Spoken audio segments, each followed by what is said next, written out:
Il faut que tu prophétises encore sur un grand nombre de peuples et de nations et de langues et de rois. Apocalypse 10, verset 11.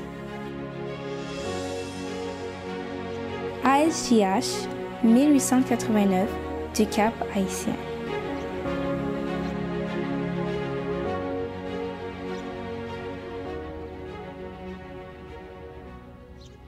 Chers amis auditeurs, mes salutations à chacun de vous. Notre équipe est de retour avec un autre sujet biblique intéressant, et je dirais même super intéressant, parce qu'il concerne l'époque dans laquelle que nous vivons, passant par la fermeture de la porte de grâce, jusqu'au retour en gloire de notre Sauveur et Seigneur Jésus-Christ sur les nuées du ciel.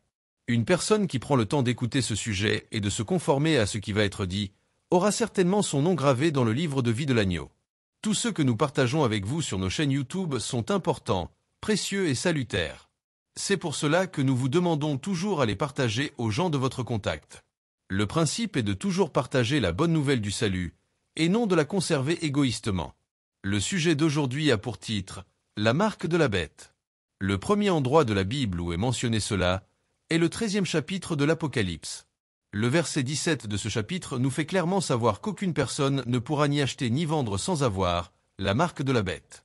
Cependant, il faut aussi préciser que le 16e chapitre du même livre, chapitre qui est titré « Les 7 coupes de la colère de Dieu », le 2e verset nous parle d'un ulcère malin qui frappera tous ceux qui prendront la marque de la bête. Lisons les 2 premiers versets de ce chapitre. Apocalypse 16, versets 1 et 2. « Et j'entendis une voix forte qui venait du temple, et qui disait aux 7 anges, « Allez, et versez sur la terre les 7 coupes de la colère de Dieu. » Le premier alla, et il versa sa coupe sur la terre. Et un ulcère malin et douloureux frappa les hommes qui avaient la marque de la bête et qui adoraient son image. Donc, nous nous approchons dans le temps où chaque être humain devra décider. Soit de prendre la marque de la bête pour pouvoir acheter et vendre librement, soit de l'éviter et subir les assauts de l'ennemi pour un peu de temps. Donc, vous voyez qu'on a effectivement raison de dire que nos sujets sont importants, précieux et salutaires. Maintenant, nous allons faire la lecture du texte de base de notre sujet du jour. Il se trouve dans le 14e chapitre du livre de l'Apocalypse. Et nous allons lire les versets 9 à 11. Apocalypse 14, 9 à 11. Si quelqu'un adore la bête et son image, et reçoit une marque sur son front ou sur sa main, il boira, lui aussi, du vin de la fureur de Dieu, versé sans mélange dans la coupe de sa colère, et il sera tourmenté dans le feu et le soufre, devant les saints anges et devant l'agneau. Et la fumée de leur tourment monte au siècle des siècles, et ils n'ont de repos ni jour ni nuit, ceux qui adorent la bête et son image, et quiconque reçoit la marque de son nom. La marque de la bête est tellement une chose abominable, qu'elle arrivera à mettre l'Éternel Dieu en colère, jusqu'à laisser des hommes et des femmes tourmentés dans le feu et le soufre. C'est exactement ce qui est relaté dans les versets 10 et 11. Malgré un tel avertissement, nous voyons que les habitants de la terre, y compris la plus grande majorité des chrétiens, ne prennent pas au sérieux la notion de cette marque. Bien qu'ils savent qu'elle est abominable aux yeux de l'Éternel, ils ne montrent non plus aucun intérêt à vouloir l'identifier afin de pouvoir éviter la colère divine. Des millions de personnes incluant des théologiens, de simples membres d'église et des non-croyants pensent et affirment que la marque de la bête serait une puce électronique intégrée sous la peau, ou une carte d'identité, ou un vaccin qui nous sera imposé par les gouvernements. Il est important de savoir que la marque de la bête qui est mentionnée dans la Bible n'a vraiment rien à voir avec ces choses. Cependant, nous ne pouvons pas non plus nier que ces choses seront utilisées par les gouvernements pour avoir un strict contrôle sur les habitants de la terre, dès que cette marque deviendra officielle et mondiale. Mais, selon la Bible, la parole de Dieu, la marque de la bête n'est pas du tout une chose physique, mais spirituelle. Lorsque nous prenons le temps de lire le texte relatant cela, nous pouvons constater qu'elle est liée avec l'adoration. Lisons le verset 9 de l'Apocalypse 14 pour faire le constat. Apocalypse 14, 9.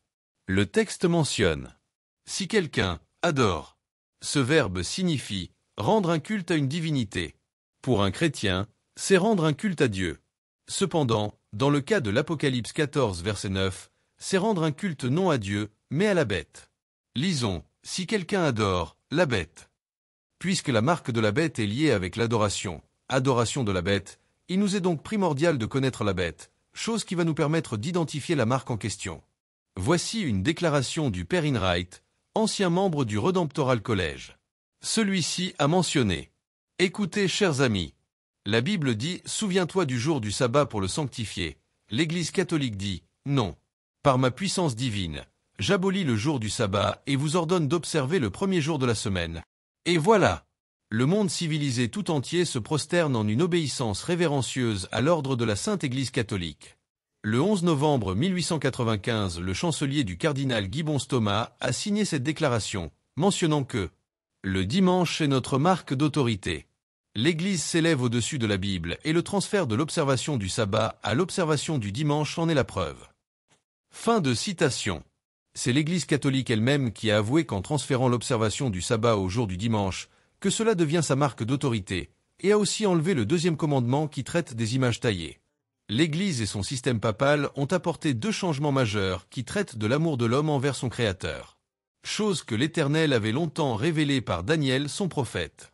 Daniel 7, versets 24 et 25. Un autre corne s'élèvera après les 10 cornes, il sera différent des premiers, et il abaissera 3 rois. Il prononcera des paroles contre le Très-Haut, il opprimera les saints du Très-Haut, et il espéra changer les temps et la loi, et les saints seront livrés entre ses mains pendant un temps, des temps, et la moitié d'un temps. Fin de lecture. Toutes ces prophéties bibliques sont réalisées à la perfection. Si elles n'étaient pas arrivées, Daniel aurait été un faux prophète, et l'Éternel Dieu qui lui a révélé toutes ces choses aurait été un menteur. Lorsque nous lisons le verset 12 de l'Apocalypse 14, nous constatons que l'observation des 10 commandements de Dieu et la foi de Jésus sont les 2 seuls moyens efficaces que les hommes peuvent se protéger contre la bête et sa fameuse marque. Apocalypse 14, verset 12. C'est ici la persévérance des saints, qui gardent les commandements de Dieu et la foi de Jésus. En analysant davantage cette notion de marque de la bête par rapport au sabbat du 7e jour, qui est le 4e commandement que l'Église a éliminé par son autorité personnelle, nous avons vu dans le sabbat hebdomadaire de l'Éternel les 3 éléments particuliers et essentiels qui se trouvent dans un sceau. Ces 3 éléments sont le nom, le titre et le territoire. Le nom, l'Éternel. Son titre, Créateur. Et ses territoires, les cieux, la terre et la mer. Pour conclure, nous vous affirmons que la marque de la bête qui mettra l'Éternel Dieu en colère jusqu'à laisser des hommes et des femmes tourmentés dans le feu et le soufre au jour du jugement dernier, est sans aucun doute le jour du dimanche, la marque d'autorité du système papal et de l'Église catholique romaine. Toutefois, il est important de noter que l'observation du dimanche n'est pas encore la marque de la bête, et ne le sera pas jusqu'au décret ordonnant aux hommes de célébrer un culte en ce jour de sabbat idolâtre. Et à partir de là, la marque abominable sera instaurée et ce sera le test final pour la planète entière. Cependant, cela ne veut pas dire que vous devriez attendre que le décret de la loi du dimanche soit prononcé pour que vous vous conformiez. Non. Dieu désire que vous preniez la ferme décision dès aujourd'hui même à observer son sabbat hebdomadaire. Il est fort probable que la conclusion vous laisse sous le choc. Il faut toutefois noter que nous n'avons pas de haine envers ceux qui fréquentent l'Église catholique ni envers ceux qui adorent le jour du dimanche. Il s'agit d'une vérité biblique pour le temps de la fin, la dernière qui doit être proclamée avant que la porte de la grâce se referme pour le retour en gloire de notre Sauveur et Seigneur Jésus-Christ. Assurez-vous d'être du côté de la vérité, parce que Christ n'a aucun lien avec le mensonge. C'était la marque de la bête, une abomination finale.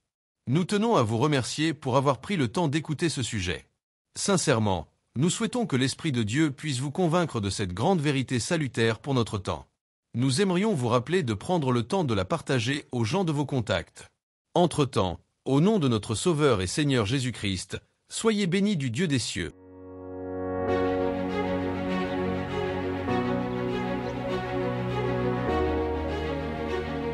Merci d'avoir écouté cette présentation. Si vous souhaitez prendre part à la mission que Jésus-Christ confie à notre Église, contactez-nous via les coordonnées suivantes: ASJH 1889, caphaïtien@gmail.com, pour WhatsApp 509 32 32 41 42.